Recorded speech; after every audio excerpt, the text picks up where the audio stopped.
Oke, sudah terlihat ya teman-teman sekalian, PowerPoint yang ada di layar kalian. Gitu. Ini adalah yang akan saya diskusikan dengan kalian. Ya, judulnya adalah siap menjadi pembelajar merdeka. Siap menjadi pembelajar merdeka.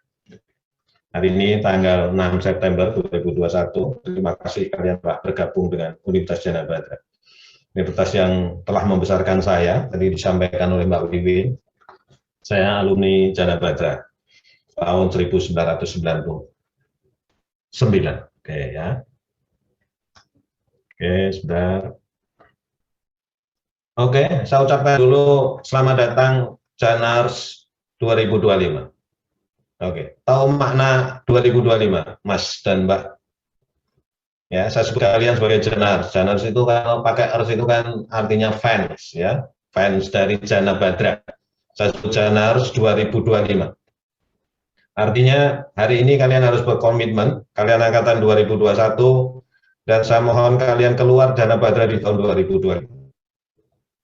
Ya, saya mohon kalian keluar dengan menyandang gelar masing-masing dari prodi masing-masing di tahun 2025. Jangan lebih. Itu harapan kalian. Jadi berjanjilah pada diri kalian sendiri, pada orang tua kalian, pada lingkungan kalian, kalian akan keluar dari Jana Badra dengan menyandang gelar sarjana di tahun 2025. Makanya saya sebut sebagai Jana 2025. Oke? Ya, siap untuk keluar di 2025? Oke ya, siap ya. Oke.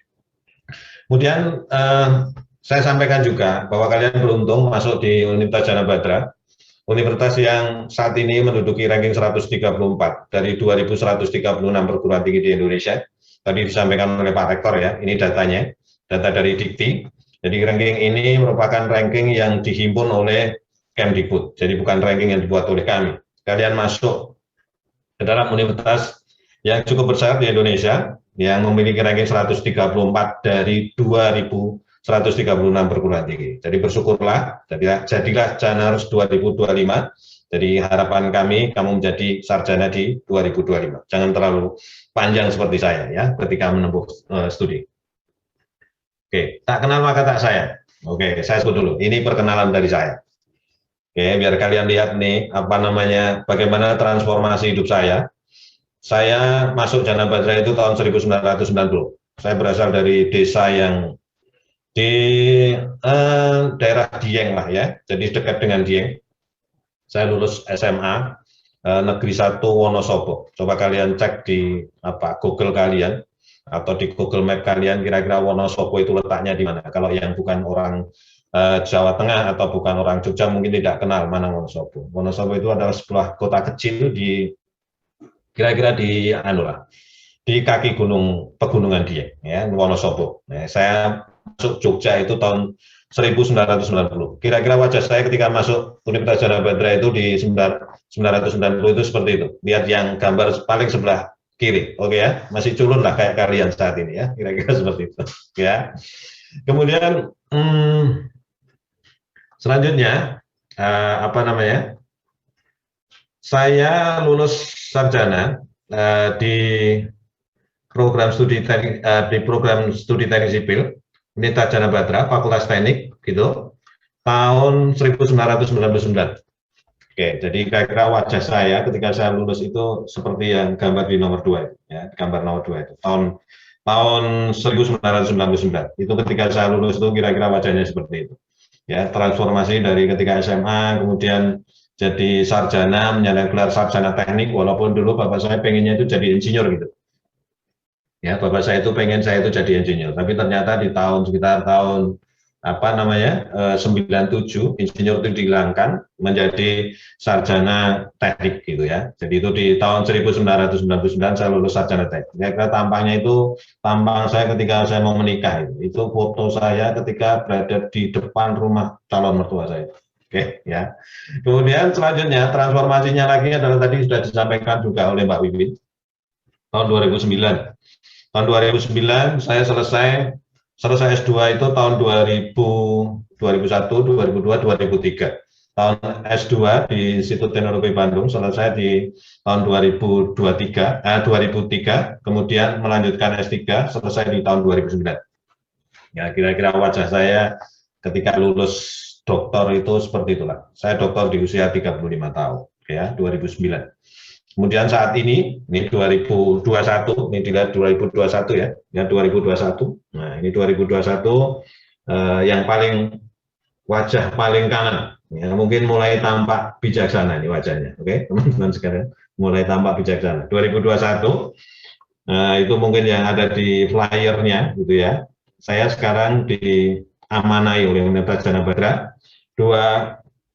dua amanah sekaligus. Dua amanah utama, sebenarnya 3. Yang pertama adalah dari dosen, ya, utamanya jadi dosen.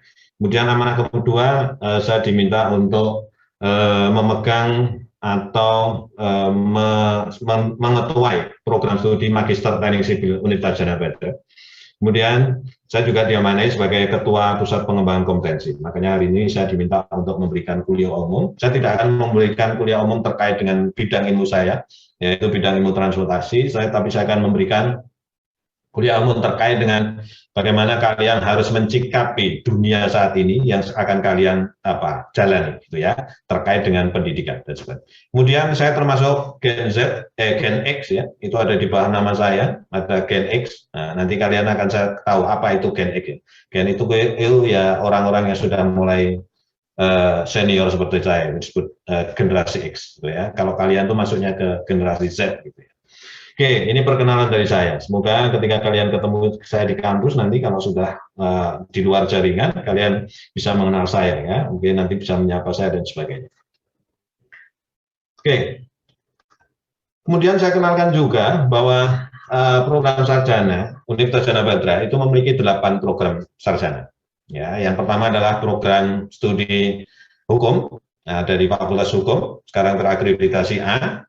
Kemudian ada di Fakultas Ekonomi dan Bisnis, ada 3 program studi ekonomi manajemen, ekonomi akuntansi, dan ekonomi pembangunan. Kemudian ada Fakultas Pertanian dengan program studi agribisnis, dan yang selanjutnya ada Fakultas Teknik dengan 3 program studi, Teknik Sipil, Teknik Mesin, dan Informatika. Ini ada 8 program studi S1 yang ada di Universitas Gadjah Mada, ya. Kemudian kita juga memiliki program studi magister, ada 3 magister di Universitas Gadjah Mada. Itu di bawah Fakultas Hukum itu ada program magister hukum. Kemudian di bawah Fakultas Ekonomi dan Bisnis itu ada magister manajemen, dan di bawah Fakultas Teknik itu ada magister teknik sipil. Oke, ya, kita bicarakan yang saat ini adalah soal program sarjana atau S1 di Universitas Gadjah Mada. Kira-kira kalau kita bertanya soal program studi S1 di Gadjah Mada, pertanyaannya adalah kalian pertama kali masuk itu yang membayangkan adalah bagaimana masa depan kalian ketika kalian nanti lulus di program studi yang kalian tempuh saat ini. Oke, ya, ada yang dari teknik sipil, ada yang dari teknik mesin, informatika, ada yang dari hukum, ada yang dari agribisnis, ada yang dari manajemen, ekonomi pembangunan, dan akuntansi. Pertanyaannya adalah kira-kira masa depannya itu seperti apa sih? Benar nggak sih ketika kalian memilih program studi itu, kemudian kalian sudah membayangkan kira-kira masa depan program studi itu seperti apa? Saya akan berikan gambaran kalian itu hidup di dunia seperti apa sekarang itu. Oke, ya? Oke, kita mulai dari bicara soal hukum lah. Hukum itu sekarang betul-betul terpengaruh oleh adanya sistem informasi atau teknologi informasi. Makanya sekarang sebenarnya banyak prodi hukum itu yang menspesifikkan diri terkait dengan law, science, and technology. Oke, jadi pengaruh teknologi informasi terhadap hukum itu sangat kental. Kalian bisa bayangkan nggak, ketika suatu saat kalian para lawyer itu bukan manusia lagi yang sebagai lawyer. Oke, sekarang sudah ada istilah robotic lawyer. Ya, bagaimana seorang lawyer itu diganti oleh robot? Kenapa bisa? Karena sekarang ilmu pengetahuan, terutama adalah di bidang informatika atau di bidang IT, sekarang teknologinya sangat luar biasa. Kalian sangat mengenal dengan Google. Saya akan tunjukkan bagaimana artificial intelligence atau kecerdasan buatan itu bisa menggantikan manusia. Oke, saya akan tunjukkan. Saya akan stop screen ini sejenak. Kemudian saya akan tunjukkan kepada kalian sesuatu yang mungkin kalian biasa menggunakan atau mungkin yang belum pernah menggunakan, kalian harus bisa membayangkan bagaimana nanti lawyer, hakim itu bisa digantikan oleh sebuah robot, ya. Oke, sebentar saya stop screen ini. Kemudian saya akan tunjukkan ke kalian terkait dengan saya akan mengkonekkan HP saya dengan laptop saya, gitu. Oke, sebentar, tunggu sejenak. Oke.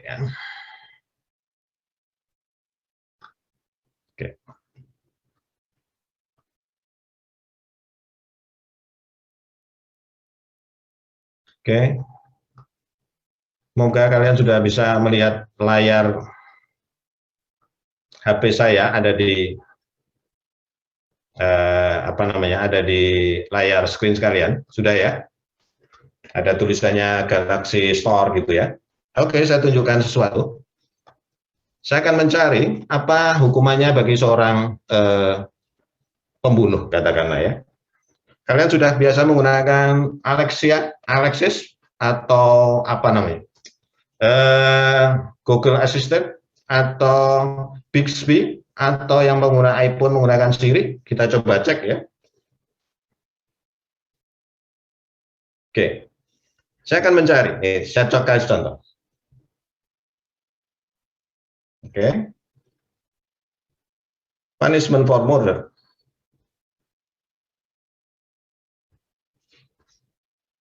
Oke, sebentar. Ini mungkin sharingnya belum sharing sound ya. Bentar.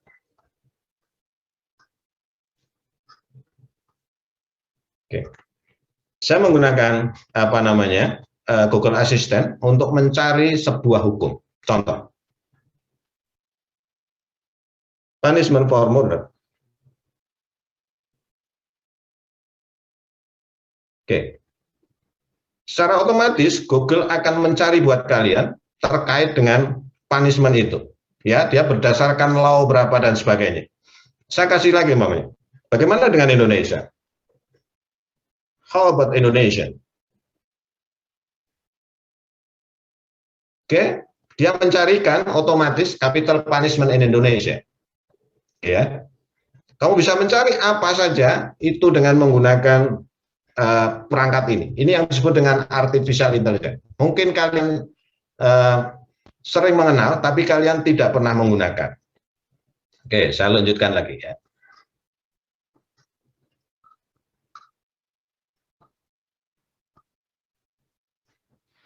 Oke, saya lanjutkan lagi ke materi tadi. Jadi, sampai di sini. Oke ya, jadi sampai di sini. Kalian bisa bayangkan kan, begitu pandainya Google itu untuk bisa menggantikan seorang hakim atau lawyer. Saya hampir yakin seorang lawyer atau hakim itu tidak akan hafal undang-undang. Tapi kalau kalian bertanya pada Google, gitu ya, Google itu hafal undang-undang. Google itu hafal undang-undang pidana, undang-undang perdata, apapun undang-undang di seluruh dunia itu mesti dia hafal. Al-Quran aja dia hafal. Bible dia hafal, oke ya. Bagaimana kalau bisa bayangkan kecerdasan Google itu kemudian ditanamkan pada sebuah robot, gitu, pada sebuah robot, dan robot itu dijadikan sebagai robot lawyer atau hakim. Kira-kira bisa nggak, Mas? Sangat-sangat bisa. Jadi someday mungkin tidak ada lagi ketika di persidangan itu kalian bertemu dengan orang, kalian bertemu dengan robot yang nanti bisa ditanya apapun. Kalau membunuh itu hukumannya apa? Hukumannya seumur hidup. Kalau mencuri itu hukumannya apa? Hukumannya 3 bulan berdasarkan undang-undang A, B, C, D dan sebagainya. Oke, itu tantangan kalian. Jadi kira-kira gimana kalau kira-kira nanti besok ketika kalian lulus menjadi sarjana hukum, kemudian hakim dan lawyernya itu digantikan oleh robot, kira-kira peran kalian terus ngapain? Gitu. Ya kan? Dan sekarang kalau kalian lihat, Harvard University sudah ada program studi khusus Law, Science, and Technology. Ya, kami masih program studinya masih hanya program studi hukum. Di Harvard University itu sudah program studinya Law, Science, and Technology. Itu program studinya. Di King College London itu ada program studinya namanya Law and Technology. Oke. Bagaimana mengkawinkan law dengan teknologi? itu masa depan prodi hukum ketika kalian nanti akan lulus. Kira-kira seperti itu ya. Oke, ini yang untuk teman-teman yang prodi hukum. Kalian bisa membayangkan bahwa dunia itu sekarang bergerak demikian cepat gitu dan harus kita kejar kan gitu. Selanjutnya kita cek lagi nih. Digital ekonomi, teman-teman ekonomi. Kira-kira perlu nggak sekarang sih bangkit gitu? Perlu nggak kira-kira sekarang apa namanya? Accounting atau akuntan, perlu nggak sekarang kita orang yang apa konsultan pajak? Ini disampaikan oleh teman-teman peneliti. Business and economy will face serious danger. Bisnis dan ekonomi itu akan menghadapi apa namanya bahaya yang serius dengan perubahan teknologi yang luar biasa. Sekarang kalau kalian mau apa jadi apa katakanlah punya perusahaan besar, kalian tidak perlu akuntan. Kalian hanya cukup beli software accounting gitu. Kalian tinggal masukkan cash inflow-nya, kalian akan tahu pembukuan kalian. Pajak, sekarang ada software untuk menghitung pajak. Mau buat apa? Mencari orang yang pakar pajak. Sekarang ada softwarenya pajak, gitu ya. Sekarang berbicara soal apa namanya? Manajemen pemasaran. Sekarang ada Bukalapak, ada Tokopedia, ada Shopee, gitu ya. Kita mau menjadi manajer pemasaran siapa gitu. Ya, kalau sekarang semuanya sudah instan, ada yang namanya digital ekonomi. Kira-kira gambarannya masa depan ekonomi itu seperti apa? Manajemen, accounting, apa tadi? Ekonomi pembangunan. Kira-kira ini ya will face serious danger. Betul-betul akan mendapat ancaman serius karena kemajuan teknologi yang luar biasa di bidang perbankan, di bidang apa customer relationship management, sales, strategic planning, mass production, purchasing power parity dan sebagainya. Ini semuanya berkembang begitu cepat. Semuanya sekarang, Mas dan Mbak, semuanya berada di genggaman laptop, genggaman kalian. Oke ya, kalau kalian punya HP, kalian bisa kemana? Coba cek di Google Play Store atau di mana? Kalau menggunakan Android gitu, di Play Store, kemudian di apa iPhone dan sebagainya. Kalian bisa cari software-software tentang accounting, tentang ekonomi, bagaimana menghitung cash flow, dan sebagainya. Oke, kalian bisa bayangkan, inilah dunia kalian suatu saat. Ya, generasi kalian itu akan menghadapi hal-hal seperti ini. Oke, ya. Kita lihat lagi di prodi yang lain. Mobil prodi pertanian. Sekarang tidak ada lagi orang mencangkul, membajak, menyiram tanaman secara manual, tidak ada lagi. Sekarang itu menggunakan smart farming. Okay? Smart farming itu definisinya adalah managing farm using technology like IoT. IoT itu Internet of Things, robotic, drone, AI to increase quantity and quality.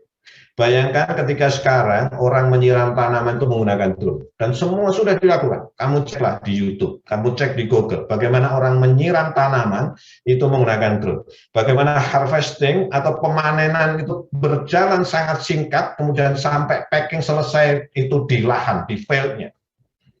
Tidak ada lagi orang mencangkul, kemudian orang membajak sawah dengan seperti zaman saya terus dan naik kerbau, naik sapi. Nggak ada, Mas dan Mbak. Kalian bisa bayangkan bahwa sekarang orang petani itu tidak kotor. Petani itu nggak kotor. Petani itu duduk di santai di rumahnya, kemudian dia menerbangkan drone, dia bisa menyiram tanamannya, bisa memupuk dan sebagainya. Itu yang dilakukan. Ya kan? Dia menggunakan IoT, robotic, drone, AI to increase quantity and quality of products, ya kan? Optimizing human, ya kan? Bayangkan. Kan? Kalian, saya senang tuh ketika melihat namanya di YouTube tuh harvesting soal penanaman apa. Itu tidak ada perhatian, peternakan, pemanenan chicken, ya, apa namanya, ayam. Kalian coba lihat, itu betul-betul menggunakan mesin semua. Ya, pengepakannya sampai penyembelihan dan sebagainya. Nggak tahu pakai bismillah atau enggak kan ya, masuk itu ya pokoknya udah oke kan gitu. Ini yang namanya smart farming. Dunia kalian akan seperti itu. Agribisnis itu juga seperti digital ekonomi. Sekarang orang jualan itu tidak jualan lagi di pasar-pasar. Sekarang mall tutup. Ya kan? Nggak ada lagi orang ke mall. Orang datangnya kemana, Mas? Ke Shopee, ke Zalora, ke Tokopedia, ke Bukalapak, OLX. Kenapa saya kenal? karena saya pelaku juga gitu ya. Kalau saya punya barang, saya jualannya di sana. Ya, nggak perlu saya pergi keluar rumah. Ya, barusan juga saya datang gitu, datang barang ketika saya beli dari Jakarta gitu ya. Oke, itu dunia kita itu akan seperti itu, kira-kira seperti itu. Ini untuk teman-teman teknik, terutama teknik sipil. Saya berikan masa depan proses desain itu seperti ini. Saya sampaikan ini adalah zaman sekarang itu orang membangun rumah, membangun gedung itu sudah bisa dimasukin sebelum gedungnya itu jadi. Namanya build before build. Jadi sekarang kalian cek nih yang gambar sebelah kiri itu gambar komputer nih, rendering namanya. Yang sebelah kanan itu reality, sama persis. Ini kan anak saya arsitektur, belajar seperti ini. Build before build. Jadi gedung itu betul-betul dibangun sebelum apa? Bangunannya itu jadi. Kalian bisa masuk gedungnya itu sebelum gedungnya jadi. Ini yang namanya virtual reality, augmented reality. Oke ya? Gedung itu dibangun dulu mas, digitalnya itu dibangun dulu. Orang itu sudah tahu masuk gedungnya, pintunya sebelah mana, lampunya kira-kira redupnya seberapa, dinginnya AC seberapa, sudah bisa dirasakan sebelum gedung itu selesai dibangun. Sekarang ada namanya 3D printing. Ini juga teman-teman teknik mesin. 3D printing, bayangkan, rumah itu sudah dibangun dengan cara di print. Kalian cek di YouTube, ada. Jadi rumah itu di print. Jadi kalau kalian besok mas pesan rumah itu nggak seperti sekarang. Pesan rumah itu kalian ke apa namanya ke pengembang gitu. Kalau sekarang kan digambar terus kalian lihat lokasinya, kemudian dibangun fondasi di apa ada fondasi, ada tukangnya dan sebagainya. Sekarang itu enggak. Besok someday itu ketika kalian apa namanya pesan rumah itu tinggal kalian lihat gambarnya. Pengen rumah yang mana? Tinggal kalian klik gitu, nanti langsung di lahannya itu langsung di print jadi. Nggak akan lama lagi. Oke, ini masa depan kita itu seperti ini, ya kan? Masa depan kalian tuh seperti ini, kira-kira seperti itu. Kalian bisa bayangkan. Terus Pak Nindyo kira-kira, mungkin kalian bukan panggil saya Pak lah ya, karena saya kan kakak kelas kalian. Bisa panggil saya Kak lah ya. Kak Nindyo kira-kira gitu, biar terasa muda. Panggil Kak lah. Kak Nindyo terus gimana ini cara menyongsong masa depan yang luar biasa seperti ini itu gimana? Ngeri-ngeri masa depan sekarang. Oke? Jadi bagaimana mempersiapkan diri menyongsong masa depan kalian itu? Yang saya sampaikan kalian itu adalah Janars 2025. Kalian harus keluar Jana Badra di tahun 2025. Suka atau tidak suka. Makanya saya sebut Janars 2025. Kalian harus keluar dari Jana Badra itu 2025 dengan membawa ijazah dan surat keterangan pendamping ijazah tentunya. Oke ya? Bagaimana mempersiapkannya? Oke, kita cek dulu lah. Nih, kalian berada di kolom sebelah mana nih, Mas? Ya, baby boomer itu yang lahir tahun 1444 sampai 1664. Non sewu ya, ini Pak Rektor dan Pak Wakil Rektor masuk baby boomer ini. Ya, baby boomer, ini yang disebut dengan baby boomer. Gen X itu seperti saya, kelahiran 65 sampai 79. Saya berada di rentang tengah lah, Gen X gitu ya. Saya lahir saya nanti bisa kamu cek lah di Google gitu ya. Karena tidak ada dusta, buat dosen itu ketahuan gitu tanggal lahirnya. Gen X itu kenalnya dulu ada disket, ada floppy disk, ada PC. Sekarang PC nggak ada. Disket nggak ada, CD masih kenal CD, ya, kaset. Nah, mungkin kalian tidak kenal kaset. Bagaimana hubungan kaset dengan pensil? Kalian nggak kenal. Zaman dulu ada kaset, kemudian kalau ngelokor gitu, kasetnya rusak itu memperbaikinya pakai pakai pensil. Ini mesti Pak Rektor dan teman-teman dosen pada senyum-senyum gitu ya, teringat masa lalu. Gitu ya. Kemudian setelah Gen X itu ada Gen Z. Gen Z itu tahun 80 sampai 94. Ini yang disebut sebenarnya Gen Z itu yang orang menyebutnya juga sebagai gen milenial gitu. Gen milenial itu ya semuanya sudah mulai ada SMS, kemudian juga sudah mulai koneksi internet, tapi belum begitu, ketergantungannya belum tinggi. Kemudian generasi kalian itu lahir 95 sampai 2015. Ini yang disebut dengan Gen Z. Di Indonesia populasi Gen Z itu lebih dari 27%. Kalian itu manusia-manusia yang termasuk lebih dari 27% di Indonesia, menuin Indonesia kalian. Generasi Gen Z. Bagaimana generasi Gen Z itu? Ini bagi yang kelas B mungkin masuk Gen Z atau Gen Z ya. Tapi kalau mahasiswa baru ya saya anggap ini masuk semuanya Gen Z. Oke ya, 27%. Ini kira-kira profilnya, Mas dan Mbak. Oke, saya tak bergeser pindah ke sini biar kalian agak tahu nih profilnya. Oke, kita lihat Gen Z ini ya, yang born after 1995, Gen Z. Oke, bagaimana mereka melakukan aktivitasnya? Coba kalian lihat communication preference, FaceTime-nya. Saya hampir yakin kalian, 50% kalian berhadapan dengan layar. Coba kalian cek sekali-kali, ya toh, screen time HP kalian. Berapa lama kalian itu menghadapi HP kalian daripada menghadapi buku? Itu Gen Z. Ya mungkin kita bisa bicara kalau dulu, kalau zaman Gen X, Gen saya atau baby boomer itu di depan TV itu bisa 3-4 jam totalnya. Oke, kalau sekarang Gen Z itu mungkin di depan di depan gadget kalian itu bisa 5-6 jam. Bangun tidur aja yang dicari apa Mas? Bangun tidur yang dipercaya dilihat apa? HP dulu kan? Ya nggak? Ini kalian yang ketawa-ketawa itu ya itulah kira-kira ya. Yang pertama bangun tidur itu yang dilihat HP dulu. Itu Gen Z. Kemudian semua solusinya itu digital. Kemudian ada kalian itu berkomunikasi dengan device, komunikasinya dengan device. Berkenalan dengan orang lewat mana Mas? Lewat Facebook, lewat Instagram, lewat apa? Sekarang kenalan juga lewat Zoom meeting, kan gitu. Itu generasi Gen Z itu. Dan sekarang profil generasi Gen Z itu semakin dipercepat dengan adanya pandemi. Kalian bisa bayangkan ketika pandemi dulu, digital itu masih agak lemot-lemot. Tapi begitu ada pandemi, orang semua masuk ke dunia digital. Termasuk kalian itu ya, Gen Z. Terus apa lagi nih profilnya? Karir multitasker. Generasi Gen Z itu multitasking. Multitaskingnya gimana? Salah satu cek aja lah. Kalian mungkin ada nih sedang Zoom meeting sama Instagraman, ya. Sedang Zoom meeting WA-WA-an dengan dengan pacarnya gitu atau dengan ibunya ya. Jadi tidak ada yang semuanya tidak multitasking. Gen Z itu multitasking, orangnya itu multitasking. Kemudian apa lagi? Kecenderungan bekerjanya itu adalah part time. Ya, kecenderungan bekerjanya itu senangnya part time, tidak senang yang bekerja dia full time gitu, tidak ada. Ini Gen Z kalian ini yang lahir setelah tahun 1995 ya. Oke.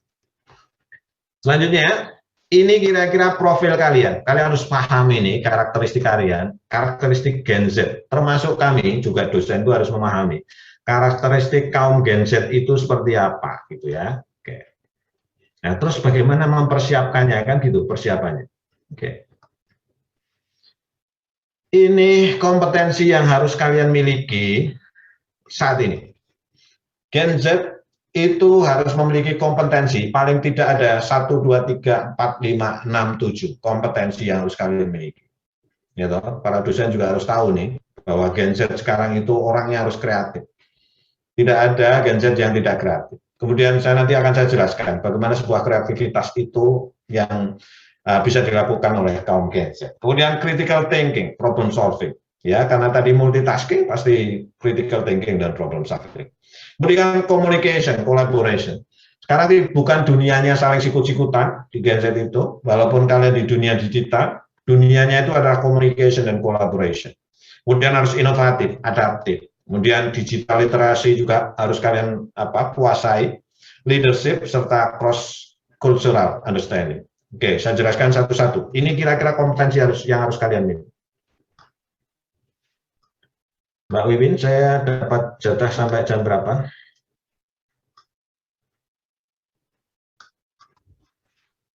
Ya.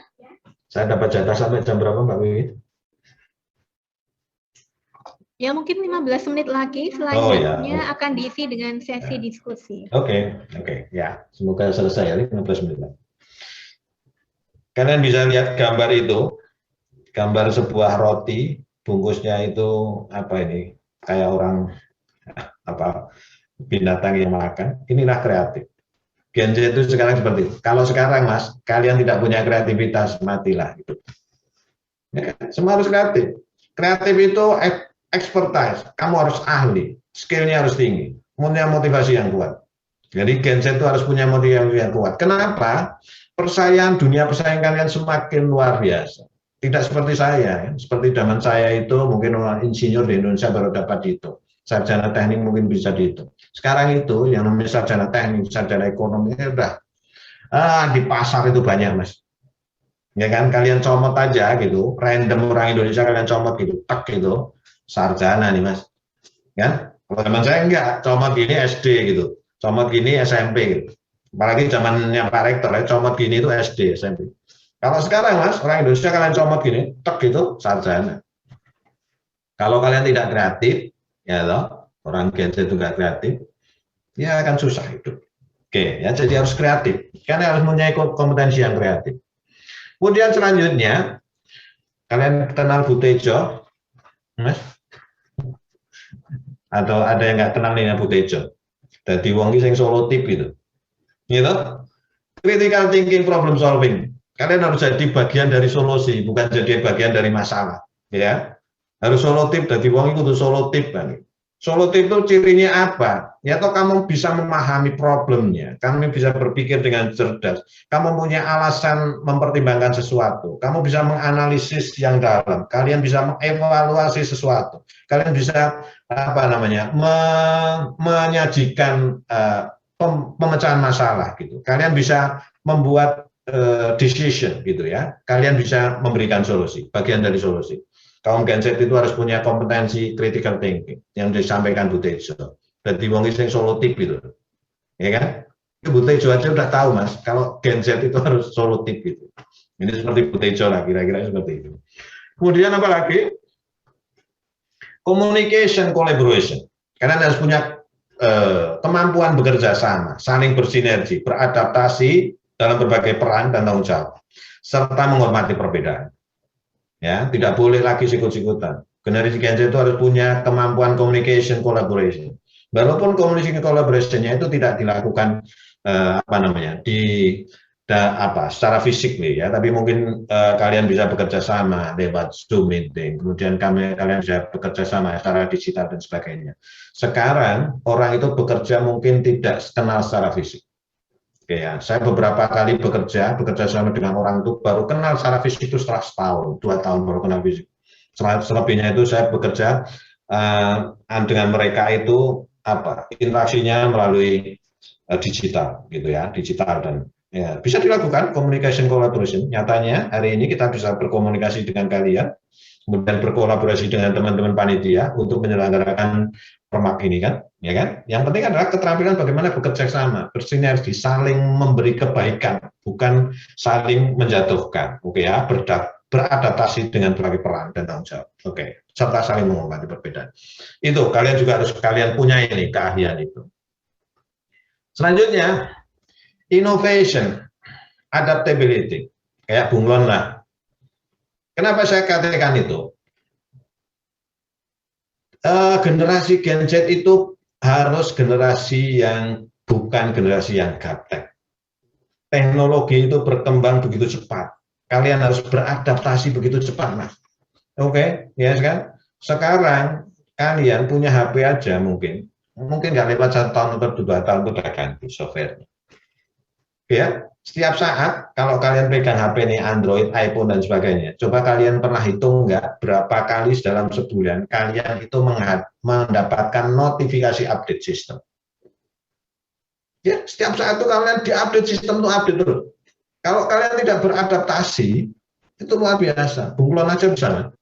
Bunglon aja ketika masuk ke area hijau dia jadi hijau gitu ya, masuk ke area merah dari merah kan gitu. Kalian harus beradaptasi, punya kemampuan adaptasi, tidak resisten dengan perubahan. Itu ciri Gen Z. Kalau ciri-ciri yang dulu enggak, Mas, adaptasinya kurang. Gitu ya. Kalau sekarang kalian harus beradaptasi. Teknologi itu harus betul-betul kalian apa namanya, rengkuh gitu ya. Oke, innovation, adaptability. Oke. Kemudian selanjutnya kemampuan lain adalah digital literacy, ya toh, cakap membaca dan mengolah informasi dari beragam media di internet, smartphone dan sumber digital lain. Sekarang kalau mau pinter, saya sampaikan nih. Nah, kalau mau pinter tuh kalian nggak usah kuliah, nggak bisa pinter. Coba aja kalian hadapi terus Google itu. Kalian yang pengen tahu apa, kamu tanya ke Google. Kan gitu. Tapi yang penting adalah bagaimana kamu bisa mengolah informasi yang dari beragam media itu untuk digunakan sesuatu yang baik. Itu yang disebut dengan digital literasi.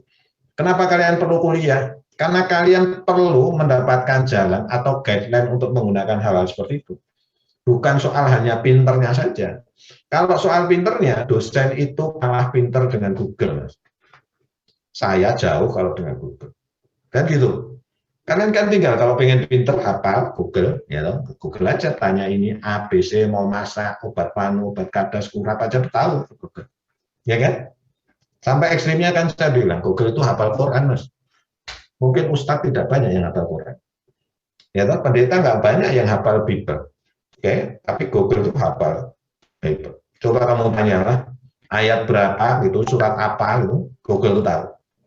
Oke, tapi bagaimana memanfaatkan itu, membaca dan mengolah informasinya itu, bagaimana caranya, itu yang harus kalian kompetensi harus kalian asah.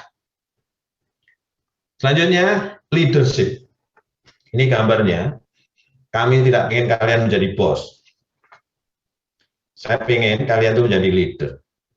Leader itu fungsinya adalah mengarahkan, memotivasi. Kalau bos itu nyuruh, Mas. Jadi lulusan Jana Badra itu bukan untuk jadi bos. Bos itu cuma nyuruh, tapi nggak melakukan. Leadership itu mengarahkan, motivasi, mengawasi orang, menyelesaikan tugas-tugas bersama dengan rekan-rekannya. Direncanakan. Tuh ya, makanya gambarnya itu, kalau leader itu mau mencapai sesuatu itu membantu yang di bawahnya. Kalau bos itu enggak, menginjak yang di bawahnya untuk dia nyampe di atas. Kalian bukan calon-calon bos, kalian calon-calon leader. Makanya apa? Kompetensi tentang leadership itu betul-betul harus kalian juga tahu, kalian juga paham. Oke, ini juga cross cultural understanding. Kalian tuh sekarang berada di beragam culture. Ya, tadi saya sampaikan beberapa orang yang berada di luar Jogja lebih dari 50%. Artinya ada yang suku Jawa, suku Sunda, nggak tahu lah di provinsi mana. Kalian tuh cross culture. Gen Z itu cross culture. Bahkan sekarang cross culture-nya itu tidak hanya antar provinsi, ya kan? Jana Badra kemarin mendapat tadi yang disampaikan Pak Rita, mendapat hibah PKKM. PKKM itu kompetisi kampus merdeka. Ya, toh, salah satunya adalah memberangkatkan beberapa orang teman-teman mahasiswa teknik sipil untuk mengikuti virtual student exchange di University Petronas Malaysia. Ya kan? Dia sudah bekerjanya itu multicultural. Jadi tidak ada lagi sekarang ras itu nggak ada, Mas. Sama, manusia itu sama. Kalian harus bisa bekerja dengan semua culture. Mau Jawa, mau Sunda, mau Batak, mau apa, nggak peduli. Sekarang yang penting adalah collaboration dan communication. Mau pakai jilbab, mau enggak, itu nggak peduli sekarang. Ya, yang bekerja sekarang adalah cross culture. Ya. Itu juga kemampuan yang betul-betul harus kalian. Kalau sekarang yang namanya orang masih membicarakan soal ras, soal suku, agama dan sebagainya, itu orang kuno, Mas. Ya toh, Gen Z tidak seperti itu. Oke, ya. Kemudian bagaimana perguruan tinggi menyiapkan Gen Z? Ini saya sampaikan ke teman-teman sekalian. Bagaimana kami akan menyiapkan kalian sebagai Janars 2025. Gen Z itu kan unik. Jadi kami harus mempersiapkan kalian itu harus bisa berpikir kritis. Mata kuliah kami didesain sekarang hampir semuanya itu menggunakan case method atau project based. Karena kalian perlu tadi problem solving. Ya, biar kalian bisa berpikir kritis. Kalian harus tahu dunia nyata ketika kalian keluar dari Jana Badra itu kira-kira dunia nyatanya seperti apa. Kemudian kalian harus mengenal yang namanya teknologi informasi. Makanya kami juga mempunyai pusat-pusat pengembangan, seperti pusat pengembangan teknologi pembelajaran, pengembangan kompetensi seperti yang sekarang berada di bawah saya dan sebagainya. Kami menciptakan kemampuan-kemampuan kredensial mikro, pelatihan-pelatihan agar kalian tuh mengetahui soal teknologi informasi dan sebagainya. Jana Batra juga sudah mendapatkan kemarin hibah kredensial mikro Indonesia, meningkatkan kompetensi manusia dalam bidang software dan sebagainya. Oke, kemudian kolaborasi. Ya, kalian didesain untuk teamwork ketika nanti kalian kuliah di Jana Batra. Ini kira-kira paradigma pembelajaran yang harus kami siapkan perguruan tinggi untuk mendukung kalian menjadi Gen Z di tahun 2025.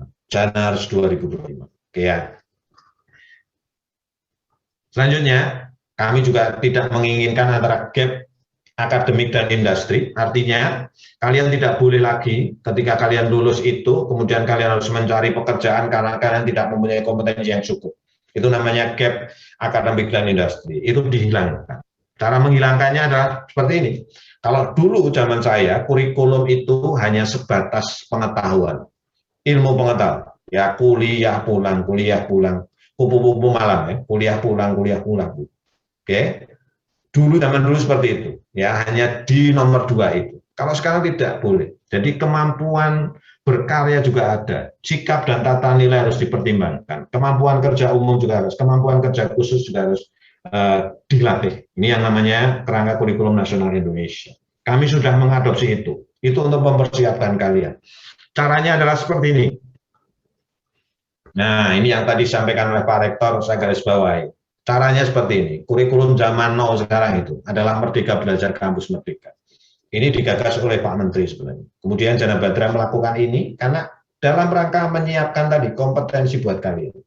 Kalau zaman dulu orang ketika mau lulus sarjana itu membutuhkan 144 SKS. Ya, semoga kalian sudah paham apa itu SKS ya. Bukan sistem kredit semalam ya, sistem kredit semester. Ya. Dulu harus menempuh 144 SKS semuanya di program studi. Jadi itu yang namanya pokoknya, kalau bahasa Jawa itu pokoknya yang ngomong. Ya, 144 itu belajar di dalam program studi masing-masing. Sekarang tidak, karena kalian butuh kompetensi-kompetensi yang saya sampaikan tadi itu, yang di awal itu. Kalian butuh kompetensi-kompetensi tambahan untuk menyongsong dunia Gen Z. Kemudian perguruan tinggi itu harus menyediakan 20 dan 40. Jadi ada sebagian masa belajar kalian itu diberi kesempatan agar kalian itu belajar di luar program studinya. Sejumlah 20 SKS di luar program studi di dalam perguruan tinggi sendiri, dan sejumlah 40 SKS, ya kan, maksimal itu belajar di luar perguruan tinggi. Jadi gini, yang 20 itu kalian tuh nanti boleh mendapat kesempatan, contoh namanya mahasiswa prodi hukum. Ketika kalian pengen belajar di luar program studinya di dalam perguruan tinggi, boleh. Nanti kalian boleh belajar di teknik sipil, boleh. Kalian belajar di teknik informatika, di pelajaran di ekonomi, pembangunan, boleh. Maksimum 20 SKS. Kalian boleh belajar di luar program studi di dalam perguruan tinggi. Sekarang sudah kita fasilitasi. Oke. Dan selanjutnya, kalian punya kegiatan lain, gitu, maksimal 40 SKS di luar perguruan tinggi bahkan. 40 SKS. Jadi nanti totalnya tetap 144 SKS. 84 SKS itu kalian tempuh di dalam program studimu sendiri, kemudian sisanya 60 itu kalian bisa belajar di luar program studi, baik di dalam perguruan tinggi maupun di luar perguruan tinggi. Oke, kira-kira ini strukturnya kira-kira seperti ini. Yang 40 SKS di luar program perguruan tinggi ini terdiri dari kegiatan kalian untuk meningkatkan tadi kompetensi. Kalian yang pengen belajar di luar negeri boleh. Ya, kalian pengen pertukaran pelajar dengan, coba nanti kamu cek ada namanya Coursera, edX, kemudian ada macam-macam lah ya, virtual student exchange dan sebagainya. Kalian boleh belajar di itu. Setelah 84 SKS-nya itu kamu selesai, kalian boleh 80 lebih maksimum 40% itu belajar di luar perguruan tinggi. Kalian pengen magang, praktek kerja, boleh. Oke, kalian mamanya punya, saya orang hukum ya, pengen jadi ahli hukum tapi juga punya passion ngajar. Kalian boleh jadi asistensi mengajar di SMP, SMA, boleh. Ya nanti diakui SKS itu. Kemudian kalian juga yang pengen punya kompetensi penelitian tadi, collaboration dan sebagainya, riset gitu, boleh. Proyek kemanusiaan yang punya jiwa kemanusiaan yang tinggi, kalian boleh itu. pengen wirausaha, studi proyek independen, proyek desa, bahkan sampai bela negara. Ini kegiatan-kegiatan yang disebut dengan Merdeka Belajar Kampus Merdeka. Makanya ketika kalian masuk nih 2021, siapkan diri kalian untuk menjadi pembelajar merdeka. Artinya kalian sudah punya planning bahwa yang 20 dan 40 itu kalian pengen belajar di luar program studi kalian untuk meningkatkan kompetensi tadi itu. Bukan hanya sekedar ilmu pengetahuan yang didapatkan, tapi kompetensi-kompetensi dasar tadi yang saya sampaikan itu juga harus kalian peroleh. Karena kalian tuh betul-betul berada di area atau di zaman yang sangat berbeda, ya, zaman yang begitu cepat berjalannya. Gitu. Kalian betul-betul adaptif, harus adaptif. Ini mungkin tadi sama ya, kompetensi tambahan tadi ya, ada 8 kegiatan belajar merdeka belajar. Sekarang ditambah 1 menjadi 9 ya, termasuk bela negara. Oke, itu mungkin teman-teman sekalian yang bisa saya sampaikan. Sekali lagi saya ucapkan kalian telah datang ke kampus kebangsaan Universitas Jana Badra. Artinya kalian adalah calon-calon Janars 2025. Gitu. Harapannya kalian betul-betul bersungguh-sungguh ketika mengenyam pendidikan. Saya sebagai alumni gitu ya, kakak kelas kalian tentunya juga harus mendukung kalian sepenuhnya agar kalian ketika keluar dari kampus kebangsaan Universitas Jana Badra itu betul-betul bisa kalian berkiprah di dunia kerja ataupun dunia yang kalian sukai. Oke, dari saya mungkin cukup itu, Mbak Wiwin. Terima kasih. Monggo silahkan kalau mau dipandu untuk berdiskusi teman-teman. Assalamualaikum warahmatullahi wabarakatuh. Ya, terima kasih banyak atas pemaparan materinya dari narasumber kita, Bapak Dr. Nindyo Cahyo Krisnanto, STMT. Sangat menarik ya, tadi pemaparan materi yang sudah diberikan terkait dengan perkembangan teknologi dan informasi yang menjadi peluang sekaligus juga tantangan bagi kita semuanya. Fenomena yang teman-teman hadapi sekarang sebagai generasi Z, seperti tadi yang sudah disampaikan, sehingga kita perlu untuk mempunyai kompetensi yang sesuai, khususnya untuk generasi Z, dan juga teman-teman semuanya perlu untuk mempersiapkan mulai dari sekarang, terlebih teman-teman semua sebagai mahasiswa harus mempunyai perencanaan, pengambilan keputusan yang tepat, serta juga harus mampu beradaptasi dengan kondisi apapun. Nah, selanjutnya kita akan memasuki sesi diskusi. Kami persilahkan kepada teman-teman semuanya yang ingin bertanya, nanti bisa melalui kolom chat ataupun juga raise hand. Dan ini sudah ada pertanyaan dari teman kita, dari Hadi. Bagaimana tips untuk menghadapi disrupsi menurut Bapak selaku narasumber? Bagaimana cara kita sebagai mahasiswa untuk menghadapi era disrupsi saat ini?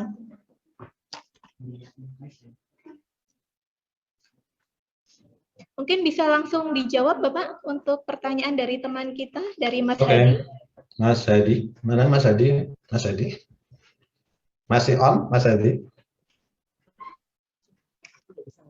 Mas Hadi ini menyampaikan pertanyaan melalui kolom chat. Oh, kolom chat, oh ya. Siapa tahu saya bisa melihat mukanya Mas Hadi. Iya. Mas Hadi siapa Mbak namanya Mbak? Mas Hadi. Oke, Mas Hadi dari prodi mana dijelaskan? Dari Fakultas Hukum. Oh, Fakultas Hukum. Iya. Yang namanya disruption itu adalah perkembangan yang begitu cepat. Itu berbahaya bagi orang yang lalai. Ya kan? Salah satu contohnya adalah kalau kalian dulu kenal yang namanya Kodax. Saya nggak tahu ya, kalian kenal Kodax atau enggak. Atau kalian kenal Nokia saja lah. Mungkin kalian kenal yang namanya perusahaan Nokia. Ya. Nokia atau Kodax waktu itu tidak memperkirakan tuh bahwa dunia digital itu akan sedemikian melesat dengan besar. Gitu ya, makanya dia dulu berbangga, sangat berbangga. Orang Nokia itu sangat berbangga dulu bahwa hampir seluruh lah 80% orang Indonesia itu menggunakan produk Nokia zaman dulu. Ya kan, semua kalau nggak pakai HP Nokia nggak keren lah. Tapi dia tidak dia resisten terhadap perubahan, Mas. Itu salah satu cirinya untuk mengantisipasi disruption itu adalah kalian harus dengan perubahan itu nggak resisten gitu. Jadi tidak malas berubah. Ya tadi saya contohkan Nokia dengan Kodak itu karena malas berubah, dia tidak tahu bahwa dunia luar itu digital itu sudah demikian melesat bagian cepatnya gitu. Tahu-tahu itu sudah di atas, Mas. Tahu-tahu sudah di atas. Begitu sudah di atas, dia ngejarnya nggak dapat. Makanya mumpung masih muda nih, yang masih bisa digas kira-kira 80 km per jam, janganlah ngegasnya 40 km per jam gitu. Gimana cara ngegasnya? Ya kalian belajar terus karena media kalian tadi saya sampaikan digital literasi itu kan sangat banyak. Kalian pengen paham masa depan law, hukum kira-kira, carilah di Google kira-kira sudah seperti apa. Kan gitu, saya tadi sampaikan ada robotic lawyer, Mas. Sudah ada itu di Sydney atau mana sudah ada.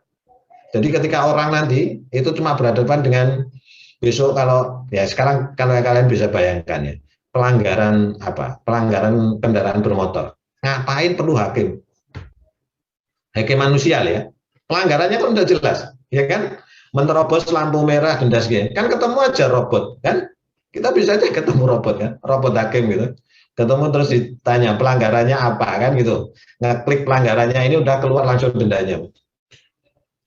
Syukur-syukur kalau robotic lawyer itu kan nggak bisa disogok. Mana ada robot itu bisa disogok kan?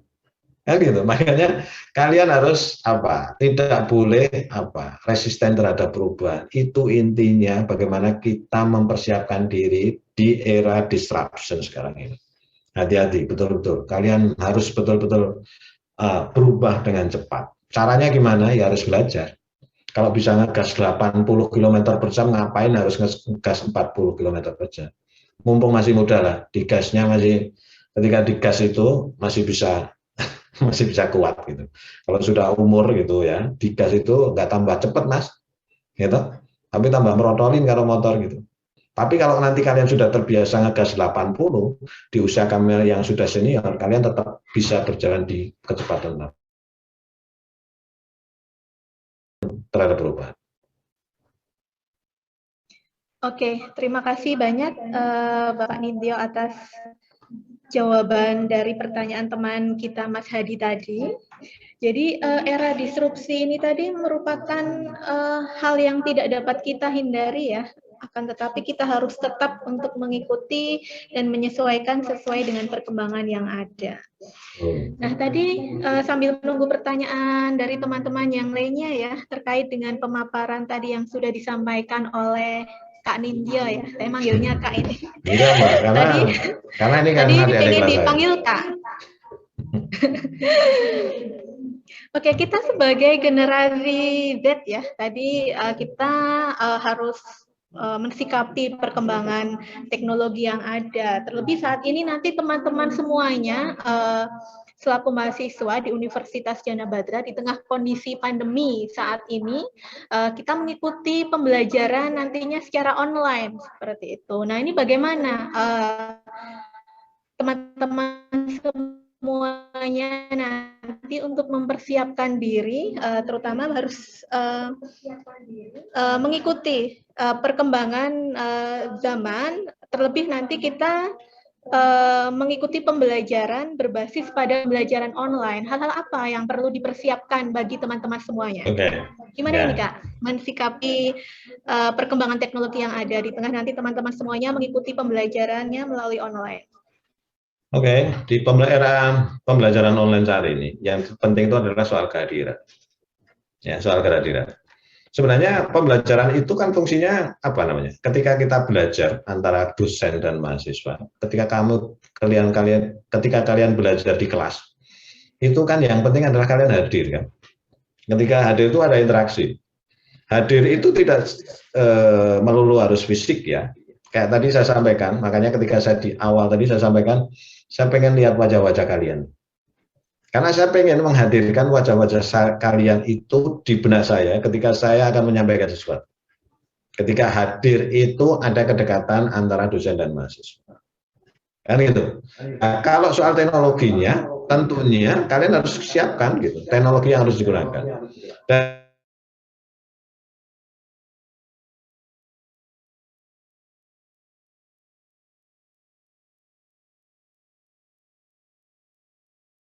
gitu ya. Mungkin sebagian itu belum terhubung karena mungkin ada kendala dan sebagainya. Tapi saya pikir sekarang hampir teknologi itu sangat mendukung lah ya. Walaupun nanti memang kita juga perlu nih sekali waktu itu untuk ketemu secara luring gitu, untuk kenal lebih dekat dengan kalau sekarang bukan disebut dosen sebenarnya, disebut sebagai fasilitator gitu ya, dengan fasilitator dan kalian agar kalian lebih serius.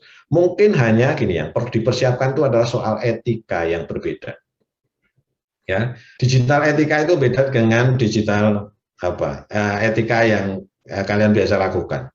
Mungkin sekarang kalau etikanya namanya, contoh, kalau kalian akan bertanya di era digital itu di Zoom meeting, ya berarti kalian harus meng-on-kan kameranya, ya, atau memperlihatkan kameranya. Kemudian berpakaian juga dengan berpakaian yang terbaik gitu ya, jangan terus berpakaiannya asal-asalan dan sebagainya. Itu salah satu etika yang harus dipelajari saat digital. Kemudian ketika masuk room meeting gitu ya, dimatikan mikrofonnya gitu ya, tidak berisik dan sebagainya. Jadi saya pikir itu hal-hal seperti itu yang harus disiapkan, Pak. Saya pikir tapi Gen Z itu bukan generasi yang yang gagap beradaptasi. Gen Z itu adalah generasi-generasi yang siap beradaptasi. Saya pikir tidak menjadi sebuah kesulitan. Gitu Mbak Wiwin. Oke, terima kasih Pak Nintyo atas jawaban dari pertanyaan tadi. Sambil menunggu teman-teman yang lainnya menyampaikan pertanyaan. Jadi tadi ya, Universitas Jana Bata akan siap selalu untuk memfasilitasi teman-teman semuanya nanti dalam pembelajaran. Nah, kemudian ini sudah ada pertanyaan dari teman kita, dari Mas Fajrus dari Teknik Mesin. Sepertinya ini akan menanyakan terkait dengan tadi kesiapan perguruan tinggi, dalam hal ini Universitas Jana Badra untuk memfasilitasi dari teman-teman semuanya terkait dengan program Merdeka Belajar. Nah, ini Mas Fajrus sudah menempuh 105 SKS. Apakah bisa untuk mengambil mata kuliah di luar prodi seperti yang sudah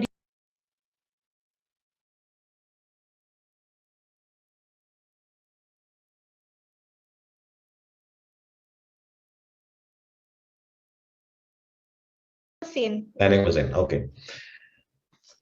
Dari pantauan perguruan tinggi, dalam hal ini Pusat Pengembangan Kompetensi, semua program studi itu sudah memiliki kurikulum Merdeka Belajar Kampus Merdeka.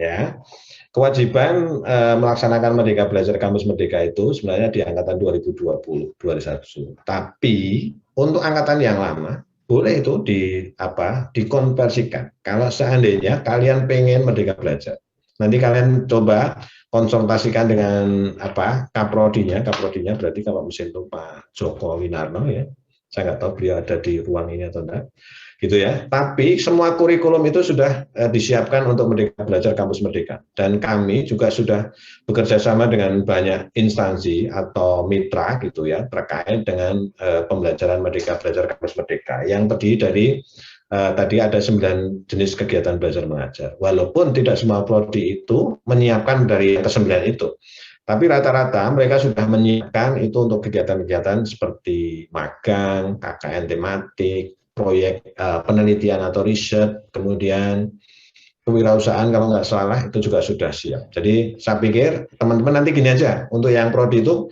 kalian nanti coba cek mampir ke websitenya Kemdikbud deh.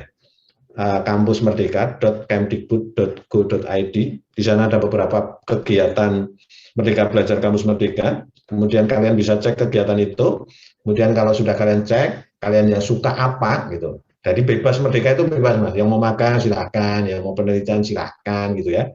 Itu yang 60 SKS tadi itu. Kemudian kalian cek yang kalian suka itu. Kemudian kalian konsultasikan dengan ketua program studinya gitu ya, agar nanti bisa dikonversikan kurikulumnya itu ke kurikulum Merdeka Belajar Kampus Merdeka.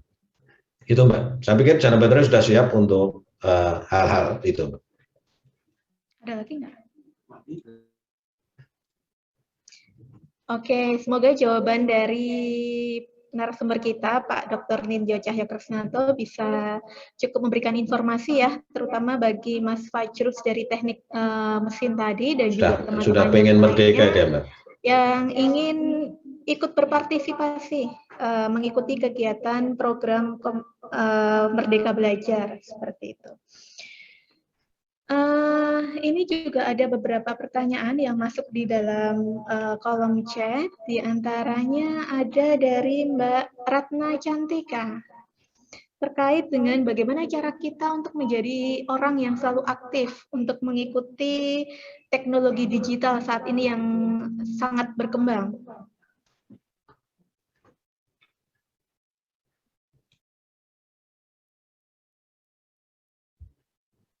Gimana Mbak? Sudah? Ya, ini ada pertanyaan dari Mbak Ratna Cantika di kolom chat terkait dengan bagaimana cara kita untuk selalu aktif ataupun juga dapat aktif untuk mensikapi teknologi digital saat ini yang sangat berkembang. Ya, Mbak Cantika selalu connect dengan HP kan? Ya, oke. Salah satunya caranya adalah gini Mbak. HP jangan hanya digunakan untuk medsos ya kan? Kan tidak hanya untuk Instagram, Facebook gitu ya, tapi juga coba kalian apa namanya berselancar atau mencari hal-hal yang lebih positif ya. Sekarang sumber belajar itu kan banyak, tidak hanya Google ya. Sekarang adalah katakanlah YouTube lah. Orang kalau mau mencari belajar di YouTube semuanya ada gitu ya. Jadi gunakan, tadi makanya saya sampaikan adalah digital literasi. Ya, bagaimana kalian itu mengemprove pengetahuan kalian, informasi kalian dengan media-media digital. Ya, kalau mamanya kalian menggunakan katakanlah Instagram atau menggunakan Facebook gitu ya, itu ya carilah komunitas-komunitas yang terkait dengan itu. Jangan komunitas hanya komunitas-komunitas yang ngobrol-ngobrol gitu, jangan gitu ya. Cari komunitas-komunitas yang itu. Kalau di Indonesia ada mungkin kalian ada komunitasnya Sepada Indonesia, itu ada dari Kemdikbud, kemudian ada komunitasnya kredensial mikro dan sebagainya, kalian bisa cari di situ ya, walaupun kalian juga bisa mencari kegiatan-kegiatan lain di yang lain. Kemudian carilah beberapa, ada yang namanya istilahnya MOOC Mbak, Massive Online Open Online Course namanya ya. Jadi ada course-course yang memang didesain oleh teman-teman pendidikan itu baik internasional maupun di Indonesia yang menyajikan kursus-kursus terkait dengan perkembangan teknologi dan sebagainya, namanya MOOC, Massive Open Online Course. Itu banyak ada di Coursera, ada di ODX, kemudian kalau di Indonesia ada di Sepada Indonesia dan sebagainya. Kalian bisa belajar banyak dari sana. Kemudian tadi ya saya sampaikan kolaborasi, communication Mbak. Jangan pernah menjadi mahasiswa penyendiri, walaupun secara online. Sesekali kalian nanti teman angkatan, kalian prakarsa ini ngobrol-ngobrol, ngundang dosen gitu ya, bagaimana perkembangan pengetahuan saat ini. Kan bisa. Sekarang kan kalau yang namanya online itu kan borderless. Borderless itu artinya tidak ada batas ruang dan waktu. Kalian mau belajar kapan saja, mau ngobrol kapan saja. Kalau dulu justru ketemu dosen itu hanya di waktu-waktu jam-jam tertentu di kelas. Kalau sekarang enggak.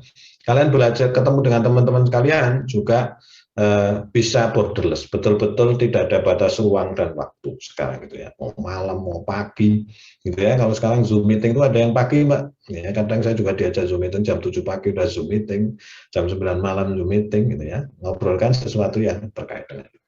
Ya, gitu Mbak.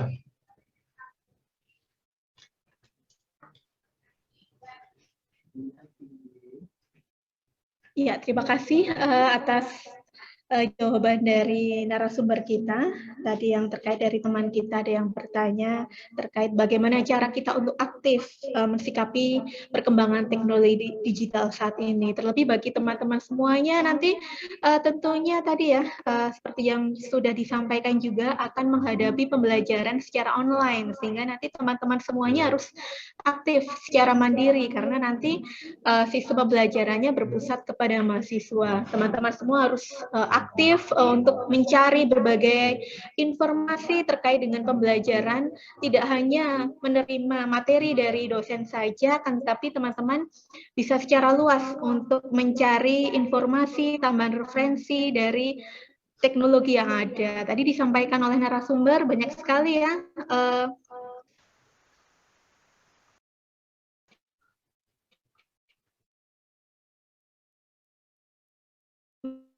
media-media yang dapat digunakan, ada lewat Google, lewat juga teman-teman dari teman-teman semua bisa mendapatkan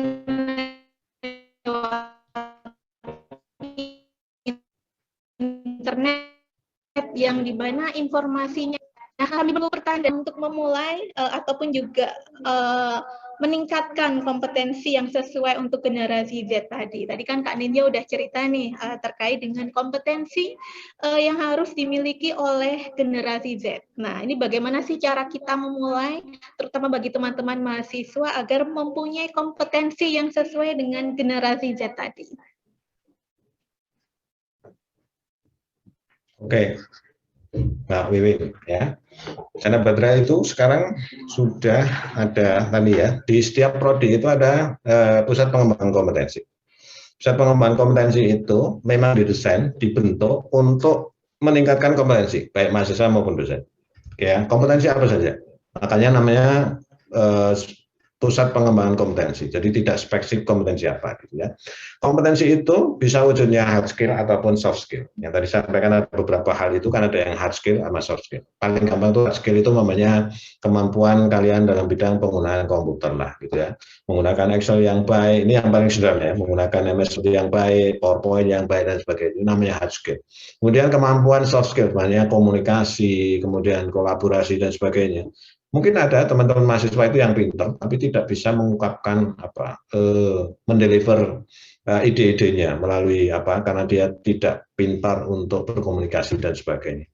Di setiap prodi itu ada yang namanya pusat pengembangan kompetensi. Nah, kalian nanti bisa nih hubungi pusat pengembangan kompetensi. Kira-kira kompetensi yang kalian butuhkan itu apa sih? Diminta aja, Mak dan Mbak. Kira-kira, waduh, saya itu mungkin kemampuan komunikasinya kurang. Ya, nanti dari pusat pengembangan kompetensi akan mencoba untuk membuat forum-forum atau kegiatan-kegiatan untuk meningkatkan skill tadi, skill kalian itu. Ya, karena sekarang sains itu gini loh. Kalian pintar dalam hal sains itu tidak cukup untuk memasuki dunia gadget, tidak cukup ya. Contoh namanya kalian pintar hitungan matematika, tapi kalau kalian tidak bisa menggunakan software untuk kalau teknik sipil membangun merancang gedung, kalian juga tidak akan eksis tuh di pekerjaan kalian. Kenapa? Karena sekarang pekerjaan itu kan tidak sederhana, tidak perkalian 2 kali 2 sama dengan 4. Bangun gedung itu kan lantai banyak gitu ya. Strukturnya itu strukturnya itu rumit dan sebagainya. Kemudian masalah-masalah di prodi hukum, masalahnya tidak sederhana. Ya, prodi hukum itu kan tidak ngurusin orang nyuri ayam gitu. Ya, tapi banyak sekali kan ada korupsi dan sebagainya. Kemampuan itu yang harus kalian miliki. Kemudian namanya adalah hak kekayaan intelektual dan sebagainya. Nanti akan di running oleh pusat pengembangan kompetensi. Jadi jangan takut ya nanti. Jadi makanya banyak-banyak berkonsultasi nih dengan teman-teman fasilitator di prodi atau mungkin fasilitator di pusat pengembangan kompetensi baik prodi ataupun di universitas ya. Gitu Mbak Gini.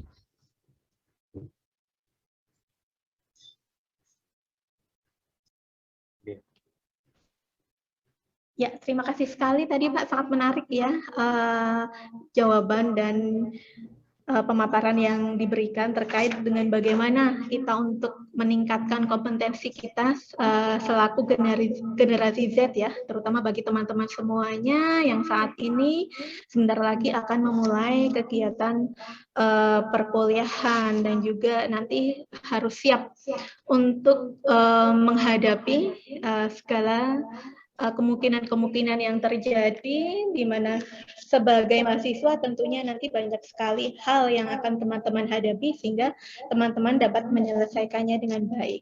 Nah, ini saya persilahkan kepada teman-teman jika ada yang ingin berinteraksi langsung dengan narasumber, kami persilahkan nanti dapat raise hand seperti itu untuk dapat menyampaikan pertanyaan ataupun juga nanti dapat berdiskusi secara langsung dengan narasumber.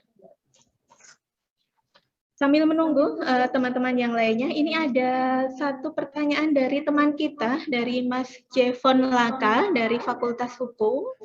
Apakah ada kemungkinan teknologi dapat membatasi kegiatan dan aktivitas dari manusia? Ini pertanyaan yang sangat menarik sekali ya. Tadi terkait dengan teknologi yang saat ini sudah sangat berkembang dengan cepat dan juga memudahkan aktivitas kita sebagai manusia. Nah, apakah ini dengan teknologi yang berkembang saat ini dapat membatasi kegiatan dan aktivitas kita sebagai manusia? Ya Mbak, prinsipnya kalian harus ciptakan teknologi itu mempermudah, bukan menyulitkan. Oke ya, karena teknologi itu tidak bisa bergerak tanpa manusia. Oke, itu yang harus kalian tanamkan. Contohnya lah, contoh kita sekarang sedang Zoom meeting, saya berhadapan dengan laptop saya, gitu ya. Aku Sumber Cahya Putro ya, yang mau raise hand ya? Laptop saya, gitu ya, menghadap laptop saya. Itu kalau saya diam saja juga tidak akan bergerak kan laptopnya. Oke ya. Berarti teknologi itu juga tergantung manusia. Jadi manfaatkan teknologi. Jangan sampai kalian itu diperdaya oleh teknologi. Oke, bagaimana caranya? Yaitu kalian harus belajar atmosfer dari teknologi itu. Ya, kalau kalian tidak belajar itu, kalian justru akan semakin sulit menggunakan teknologi. Kan gitu. Jadi teknologi itu harus digunakan sebaik-baiknya. Jadi jangan sampai nanti kalian juga kalah oleh teknologi, kan gitu. Tapi harus disikapi dengan baik. Gitu, Mbak. Ya. Oke, terima kasih Pak Ninyo. Selanjutnya, ini ada salah satu teman kita yang mau berinteraksi langsung dengan narasumber. Ada Mas Rifaldus. Selamat pagi, Mas Rifaldus.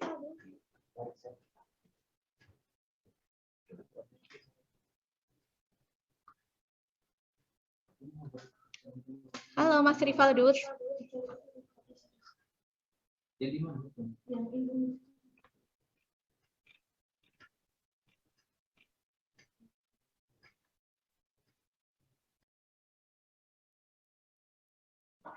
Mas Rifaldus, ya, oke, sudah bergabung.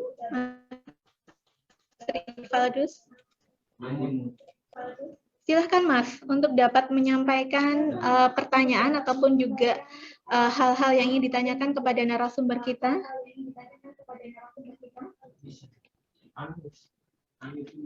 Masih di-unmute, Mas. Unmute dulu, Mas. Oke, ya.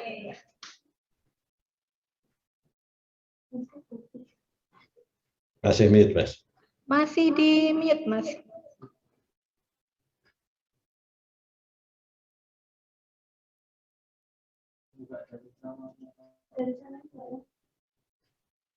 Coba saya unmute ya, terus nanti di oke, Mas ya.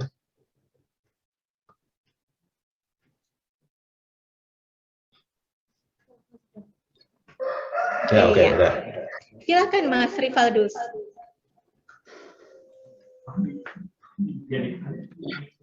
Jika pada suatu saat akan hadir yang namanya robot sistem, apakah seorang sarjana hukum itu akan tetap dipakai atau bagaimana, Pak? Oke, Mas Rifaldus, ini di mana anunya, tinggalnya? Di Balirejo. Balirejo itu mana? Balirejo mana, Mas? Kurang tahu juga, Pak. Oh, kos ya? Aslinya mana? Dari NTT. Dari NTT, oke, ya. Oke, gini, manusia itu punya kebijakan, Mas. Robot itu tidak. Ya, pasti manusia itu tetap digunakan. Gitu. Tapi yang penting adalah kalian bagaimana mensikapi teknologi-teknologi seperti itu. Jadi kalian tuh harus berkembang itu karena itu ya namanya bahwa sekarang itu teknologi itu tidak bisa dibendung. Ya, tidak bisa dibendung. Pasti akan muncul pekerjaan baru, ya, pekerjaan baru atau kompetensi baru yang berakibat dari teknologi-teknologi yang berkembang, kan gitu. Zaman dulu kita tidak membayangkan kan ada marketplace gitu, ada Tokopedia, kan gitu. Dulu kalau orang belanja itu atau orang itu memasarkan produknya ya punya toko, kan gitu, ya kan? Ya kamu bisanya itu yang bangun tokonya itu, kemudian beli barangnya, masukkan di toko, kan gitu. Kalau sekarang kan tidak, kamu berjualan nggak perlu punya toko nih. Tapi apa kompetensi yang lain? Kamu harus bisa membuat ruang tokonya itu di Tokopedia. Bagaimana kamu harus bisa memiliki kompetensi menyediakan produk-produk foto yang bagus akan produknya itu bisa menarik bagi pelanggan, kan gitu. Sama halnya nanti contoh namanya nanti ada robotic lawyer gitu. Pasti akan ada jenis pekerjaan. Pekerjaan contohnya gini. Pekerjaan baru namanya ahli-ahli hukum itu diminta untuk apa? Memvalidasi pengetahuan dari robot itu, kan gitu kan. Kemudian ada unsur-unsur pasti namanya perkara-perkara yang rumit itu pasti bukan robot juga gitu ya. Yang perlu kebijakan-kebijakan tertentu itu kan manusia yang bisa melakukan, kan gitu. Pasti akan muncul ada yang baru. Tapi kalian harus jangan lengah dengan perkembangan itu. Maksud saya kan seperti itu. Nanti kalau kalian lengah, tahu-tahu kalian ya tadi orang yang sudah resisten terhadap perubahan, tahu-tahu itu sekarang belanja itu ke mall nggak ada kan, dia nggak bisa belanja di marketplace, kan repot, kan gitu loh. Ya kira-kira seperti itu Mas. Pokoknya jangan berhenti berubah mensikapi teknologi. Ya, manusia pasti menjadi bagian yang utama dari sebuah sistem, tidak akan berganti, kan gitu. Terima kasih. Nah, ya.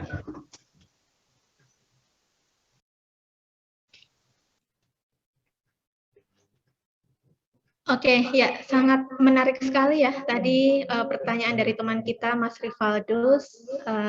Kemudian juga kita harus sikap ya terkait dengan perkembangan teknologi yang ada karena dimungkinkan sekali untuk tahun-tahun ke depan seperti itu banyak sekali pekerjaan-pekerjaan yang digantikan dengan teknologi mesin ataupun robot tadi seperti yang disampaikan oleh narasumber kita. Dan juga tadi disampaikan pada saat ini pun kita dimudahkan ya dengan perkembangan teknologi saat ini. Kita ingin berbelanja, kita tidak perlu pergi dari rumah, kita tinggal buka marketplace, kita tinggal memilih barang yang kita inginkan, kita tinggal membayar pun juga dengan m-banking seperti itu, sehingga sangat dimudahkan sekali ya terkait dengan aktivitas kita sehari-hari dengan adanya perkembangan teknologi saat ini. Sehingga harapan kita teman-teman juga aware, mensikapi dengan baik perkembangan teknologi saat ini sehingga nanti dapat memudahkan aktivitas-aktivitas teman-teman semuanya, terutama yang dapat dipergunakan untuk sebagai pembelajaran ya nantinya untuk teman-teman semuanya. Nah ini kita masih ada punya waktu 5 menit lagi, mungkin ada teman-teman yang lainnya yang ingin berinteraksi langsung, memberikan pertanyaan terkait dengan tema kita pada pagi hari ini terkait dengan siap menjadi pembelajar yang merdeka. Kepada teman-teman, jika ada yang ingin berinteraksi langsung dengan narasumber, kami persilahkan. Ini ada Mas Guntur. Selamat siang Mas Guntur.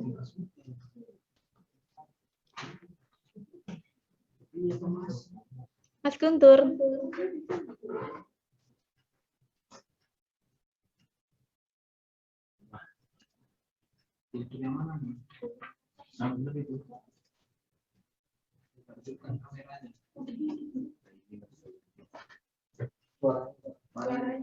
Ya, silakan Mas Guntur. Saya ingin bertanya, apabila semakin berkembang teknologi yang dapat menggantikan pekerjaan seseorang secara tidak langsung dapat mengakibatkan pengangguran meningkat. Upaya dari fakultas mana ini, Mas? Hukum. Oh, dari Fakultas Hukum ya? Iya.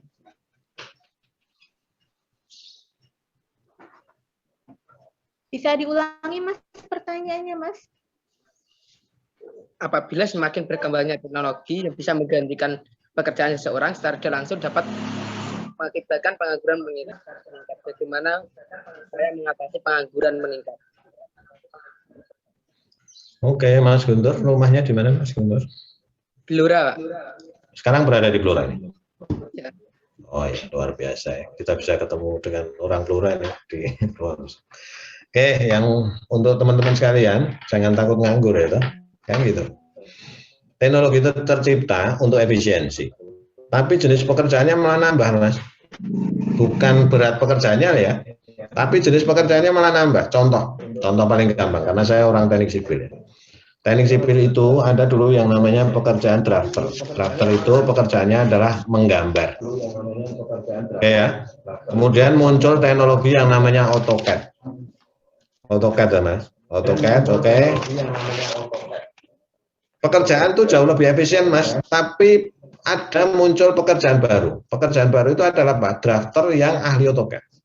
Sekarang nambah lagi, ada jenis pekerjaan lagi, namanya animasi. Dari gambar gedung itu harus dibuat animasi. Ya kan? Tidak berkurang jenis pekerjaannya.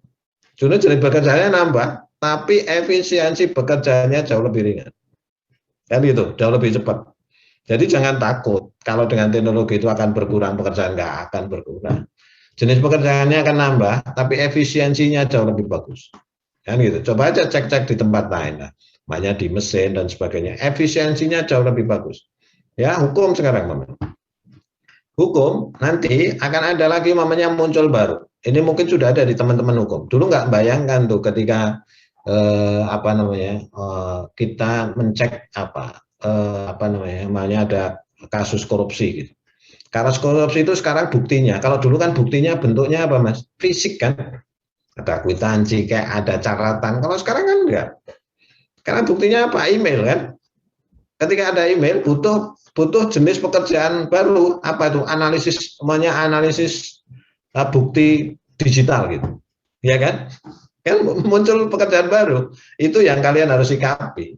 Besok di zaman kalian, bukti-bukti hukum itu tidak lagi bukti yang bentuknya gepokan gini, bukan. Bagaimana kalian caranya mencari bukti itu dari internet atau dari email seseorang? Kalian mau cek satu-satu? Nggak mungkin kan? Kalian harus pintar juga, namanya analisis sistem dan sebagainya, gitu ya. Jadi jangan takut dengan hilangnya pekerjaan. Ya. Teknologi itu memang ada beberapa pekerjaan yang hilang, jenis pekerjaannya, tapi akan muncul jenis pekerjaan baru yang jauh lebih banyak, gitu ya. Dan pekerjaannya itu jauh lebih efisien, gitu Mas Guntur ya. Pokoknya tetap semangat dan terus tetap berkembang terus. Oke, Mbak Wiwin, wah Wiwin kayaknya lost sinyal ini, Mbak Wiwin.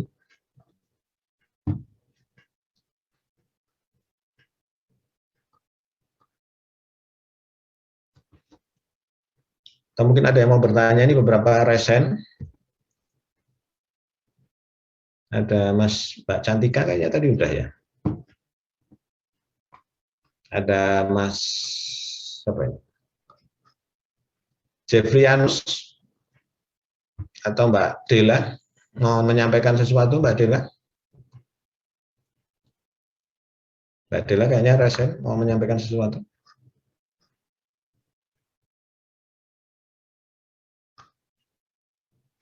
Atau Mbak Alinda? Oke, udah. Kayaknya waktunya juga sudah habis. Iya, Pak. Oh ya. Mbak Wiwin, berhubung tadi Bu Wiwin koneksinya hilang. Oke, ya.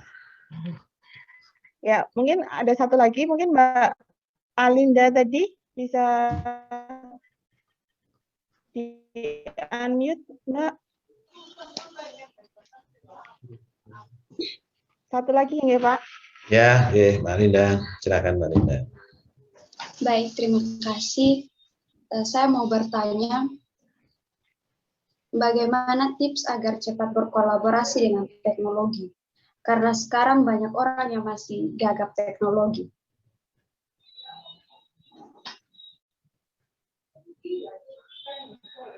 Gimana Mbak? Diulangi Mbak, mohon diulangi Mbak. Mbak Linda. Bagaimana tips agar cepat berkolaborasi dengan teknologi? Karena sekarang banyak orang yang masih gagap teknologi. Oh gitu ya, oke. Tipsnya adalah berbaik-baik dengan teknologi. Jangan pernah menghindar adanya teknologi. Kan gitu. Ya toh, kalau kalian pengen akrab dengan seseorang, kalian kan harus tidak menghindari, gitu. Jangan menghindari teknologi. Karena mau tidak mau itu harus dilakukan gitu ya. Jadi kamu tidak bisa lagi sekarang itu. Mamanya gini, tidak bisa lagi kalian sekarang itu tidak bisa MS Word atau MS Excel, kan nggak bisa. Ya harus belajar terus, harus didekati. Nah itu prinsipnya adalah prinsip gini aja lah. Prinsip paling gampang itu adalah prinsip keimanan kan gitu. Contoh ini ya bagi kalian percaya Tuhan kan, takut pada Tuhan kan. Tapi gimana caranya agar takut dengan Tuhan itu harus mendekat kan gitu, ya kan? Ya teknologi juga sama, nggak boleh kalian kalau maunya teknologi terus menjauh gitu. Karena teknologi itu mau tidak mau itu harus bergulir terus. Jadi kalian harus mendekat, familiar dengan itu. Lama-lama polanya itu kalian akan gampang mengikutinya, gitu Mbak. Ya, itu tetap semangat Mbak Alinda.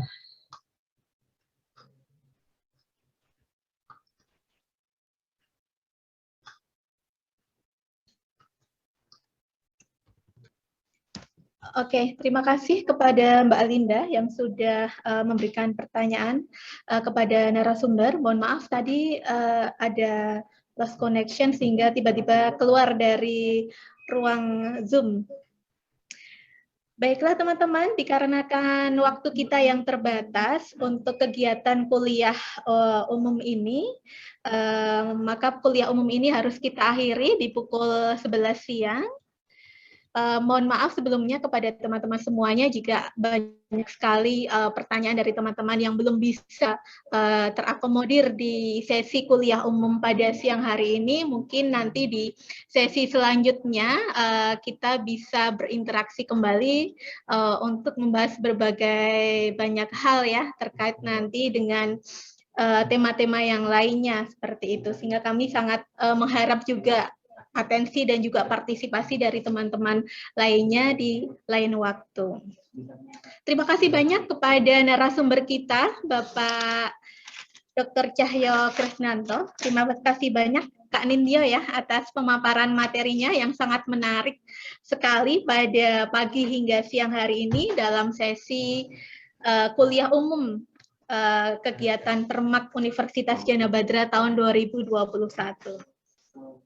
Jadi tadi banyak hal ya yang sudah disampaikan terkait dengan perkembangan teknologi yang ada pada saat ini sehingga teman-teman semuanya diharapkan untuk sigap di dalam memanfaatkan teknologi sehingga dapat memudahkan teman-teman semuanya dan juga teman-teman semuanya harus bisa untuk memulai sikap-sikap untuk menunjukkan kompetensi dari teman-teman semuanya sehingga dapat menghadapi perkembangan teknologi ini dengan baik.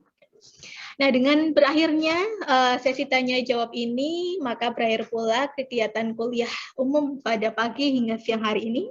Terima kasih banyak atas partisipasi dari teman-teman semuanya. Semoga apa yang telah disampaikan pada kegiatan kuliah umum ini dapat bermanfaat bagi kita semua. Saya akhiri kegiatan kuliah umum pada siang hari ini. Terima kasih. Wassalamualaikum warahmatullahi wabarakatuh. Waktu dan tempat kami kembalikan kepada MC.